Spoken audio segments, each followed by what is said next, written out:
नमस्कार। आज सुबह भारतीय शेयर बाजारों के लिए शुरुआत अच्छी दिख रही है। जी। सिंगापुर एक्सचेंज पर जो GIFT ट्रेड होता है वो करीब 150 अंक ऊपर है, 24,964 पर। अच्छा। तो ये एक गैप अप ओपनिंग का साफ संकेत दे रहा है।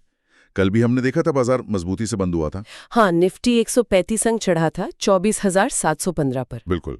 और इस तेजी के पीछे एक बड़ी वजह हाल की GST काउंसिल मीटिंग के फैसले हैं। हाँ, उन फैसलों पर बात करना जरूरी है। चलिए इन्हीं पर और बाजार पर इनके असर पर थोड़ा गहराई से बात करते हैं। बिल्कुल। तो GST काउंसिल ने देखिए टैक्स सिस्टम को सिंप्लीफाई करने की तरफ एक बड़ा कदम उठाया है। हाँ, सुना मैंने। 2 स्लैब की बात हो रही है। जी, मुख्य रूप से अब 2 ही स्लैब होंगे, 5% और 18%। साथ में कुछ चीजों पर 40% का सिन टैक्स लगेगा। अच्छा, सिन टैक्स भी है। हाँ, और ये नई व्यवस्था 22 सितंबर 2025 से लागू होगी। अब 2025 से? जी। ठीक है। तो इससे न सिर्फ प्रक्रिया आसान होगी, बल्कि उम्मीद है कि कई जरूरी चीजें, कंज्यूमर ड्यूरेबल्स, कृषि उत्पाद, ये सब सस्ते होंगे। और बीमा सेक्टर को छूट मिली है शायद। हाँ, बीमा को इससे छूट दी गई है।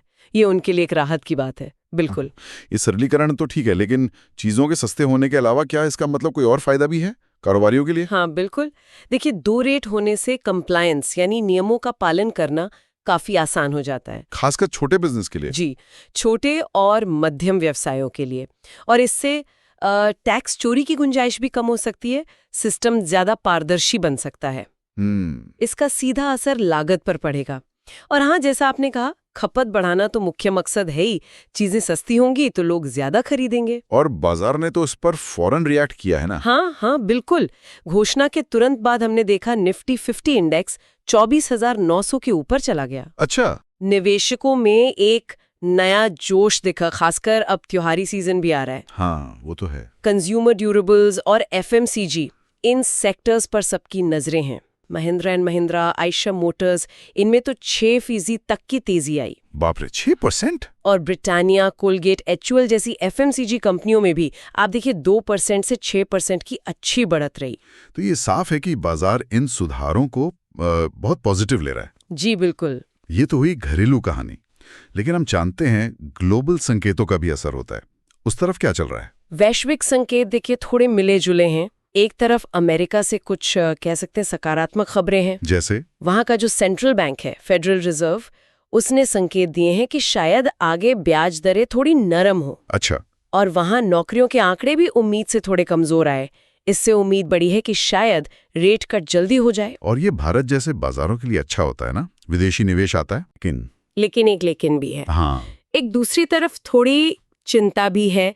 IMF जैसी जो बड़े एजेंसियां हैं वो कह रही हैं कि 25 के अंत तक ग्लोबल इकोनॉमी की ग्रोथ धीमी होकर शायद 2% के आसपास रह जाए। ओहो, सिर्फ 2%? जी।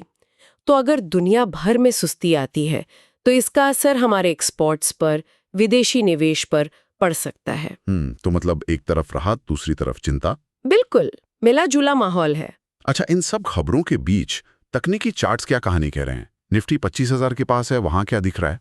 देखिए, तकनीकी तौर पर निफ्टी अभी 25,000 के आसपास थोड़ा स्ट्रगल कर रहा है। ये एक साइकोलॉजिकल लेवल तो है ही। हाँ, वो तो है। साथ ही 25,000 से 25,200 का जो जोन है वो एक मजबूत रुकावट, मतलब रेजिस्टेंस जोन का काम कर रहा है। अच्छा, 25,200 तक? हाँ, अगर निफ्टी इसे पार करके टिक जाता है तो फिर ऊपर 25,250 और फिर 25,650 तक का रास्ता खुल सकता है। और अभी चाल कैसी है? फिलहाल इंडेक्स एक उतरते हुए चैनल या डिसेंडिंग चैनल में है, मतलब कीमतों की चाल थोड़ी नीचे की तरफ झुकी हुई रेंज में है।